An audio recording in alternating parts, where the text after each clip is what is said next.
Abraham. You're the God of covenant and faithful promises. Time and time again, you have proven you do just what you said. Though the storms may come and the winds may blow, I'll remain steadfast. Graça e paz. Vamos para o segundo capítulo desta minissérie, para a gente poder entender o mundo espiritual. E hoje eu quero falar de legislações espirituais para vocês. As leis que regem o mundo natural também regem no mundo espiritual. Do mesmo jeito que tem lei aqui, no mundo natural, onde o homem vive, também tem leis no mundo espiritual. E como podemos entender isso? Como fazemos essas conexões? Em primeiro lugar, são duas escolhas do homem. A obediência, que faz com que as portas espirituais se fechem e Deus proteja o homem, ou a desobediência, que faz com que as portas espirituais se abram e ações malignas possam entrar e ter legalidade na vida do homem. Dito isso, nós vamos entender. Aqui no mundo natural, nós vamos encontrar leis municipais, leis estaduais, leis federais e a lei suprema, que é uma legislação federal. No reino espiritual funciona do mesmo jeito. A Bíblia, você vai encontrar leis cerimoniais, leis penais, e no reino espiritual do mesmo jeito, Só que a lei suprema, digamos que ela pode ser uma símile da Constituição Federal, que são as leis de Deus, a lei maior de Deus, que são os 10 mandamentos. Deus disse a Moisés, as suas leis, mas ele também deixou os 10 mandamentos escritos. A Bíblia fala que Deus disse assim, Moisés, fala para o meu povo, as minhas leis. E aí ele falou as suas leis, mas as mais importantes ele deixou escrita. Por quê? Porque ele dá de suma importância aos seus 10 mandamentos. É tanto que é o único momento na Bíblia que você vai ver o trono de Deus descendo e ele escrevendo com seu próprio dedo em tábuas de pedra, para que fique escrito, para que fique registrado, não é? E a gente sabe que hoje, a Bíblia fala que os 10 mandamentos estão guardados na Arca da Aliança, nos reinos espirituais. Por que ela está lá? Porque a palavra diz que tudo passará, mas a palavra de Deus não passa. Jesus deixou isso muito claro quando ele veio ao mundo. Na verdade, ele não veio para mudar, as leis, ele veio para que elas fossem cumpridas. E ele para ser punido caso ela não fosse cumprida. E ele morreu de cruz, O sofrimento dele foi bom para mim e para você. Não doeu nem em mim, nem em você, mas doeu nele com o sacrifício de cruz, o sacrifício de sangue. Então, eu até posso dizer que as leis, quando Jesus veio, ficaram mais difíceis, porque se diz assim, não adulterarás, eu, porém, vos digo que se olhar para uma mulher e cobiçá-la, você já está adulterando. E não matarás, está escrito, mas, porém, vos digo que se pensares o mal, se desejarem a morte daquela pessoa, já está cometendo o crime, Então, assim, eu acho que ficou mais difícil, Jesus veio para cumprir, e eu acho que com a vinda dele, esses 10 mandamentos ficaram mais difíceis, não é verdade? Mas só para você entender melhor como funciona a nível de reino espiritual, vamos usar o mandamento de não matarás, não é? Quando Deus disse assim, não matarás, ele não está preocupado com quem vai morrer, Porque a Bíblia diz que quando o homem morre, o corpo volta para o pó e o espírito volta para Deus. Não há lugar melhor do que voltarmos para Deus. Na verdade, Deus está dizendo, não matarás, para que você não tenha, o peso espiritual, do sangue nas suas mãos. Então, assim, quem mata abre portas para espíritos de morte entrarem e agirem com morte. Então, matar, roubar e destruir é uma função do inimigo, não esquece disso. Então, o que acontece? Quando Deus diz não faça aquilo, Ele não está te proibindo de nada. Na verdade, Deus está te protegendo para que você não tenha maldições espirituais sobre a tua vida. É como um pai que diz assim para o filho, não sobe na sacada, senão vai cair. E se cair, vai se machucar. A mesma coisa Deus está dizendo para a gente. Não comete o pecado, né?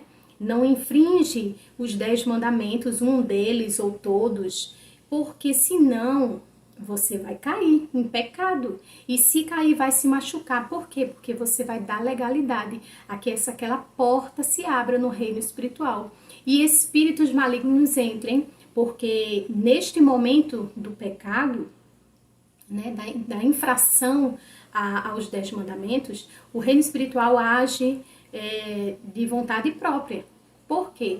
Porque o reino das trevas se levanta, né, e diz assim, ó, fulano pecou. Então, se ele pecou, ele me deu legalidade, eu vou entrar e vou agir. Infelizmente, né, você dando essa legalidade, o reino espiritual da luz não pode agir, né, sobre a tua vida.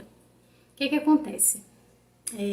Vamos dizer assim, no Salmo 81, Deus diz assim, se Israel me ouvisse, se meu povo me escutasse, eu abateria o inimigo e daria a ele o trigo mais fino e o mel que escorre da rocha.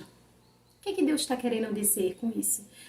Se meu povo não pecasse, se meu povo cumprisse os 10 mandamentos, a porta estaria fechada, então o inimigo não teria acesso à vida dele.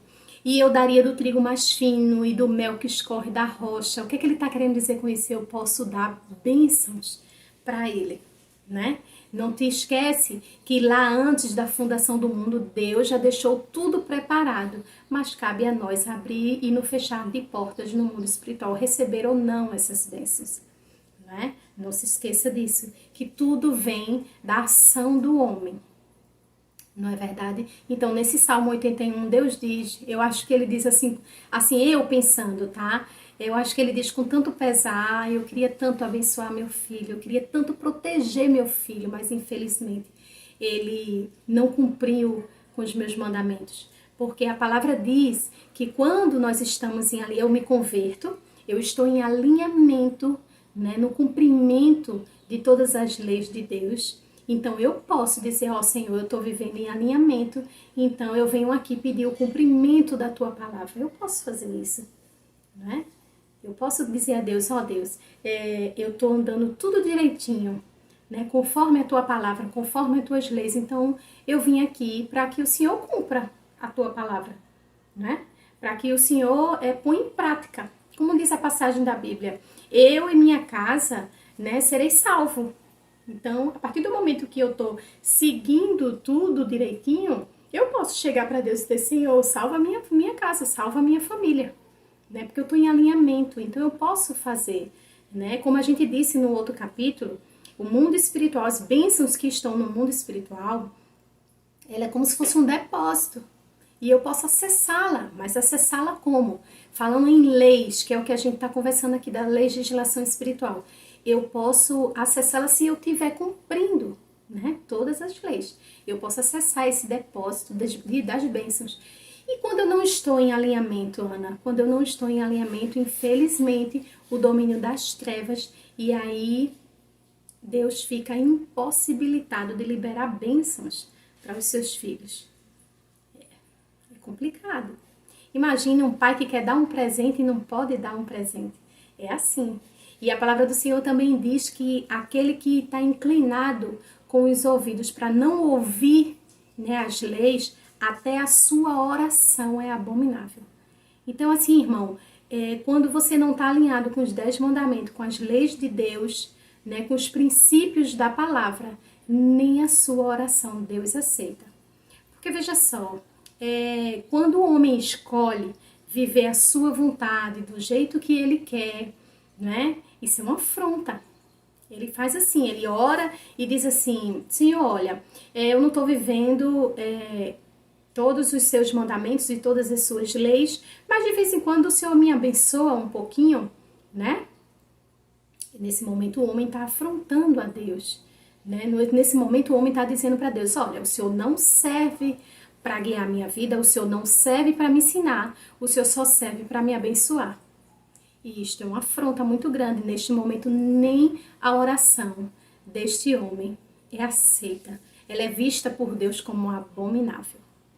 Então, o mundo natural e o mundo espiritual, ele tem leis, ele é regido por leis, ele é legal, né? Tudo funciona dentro da lei e é real. E para deixar isso tudo num ponto só, cabe ao homem. São as decisões do homem que abrem e fecham portas, né? É a decisão do homem de linkar o natural com o sobrenatural para a luz ou para as trevas. Mas a gente vai aprender mais. E se você quer mais, fica com a gente, porque tem o próximo capítulo. Deus abençoe!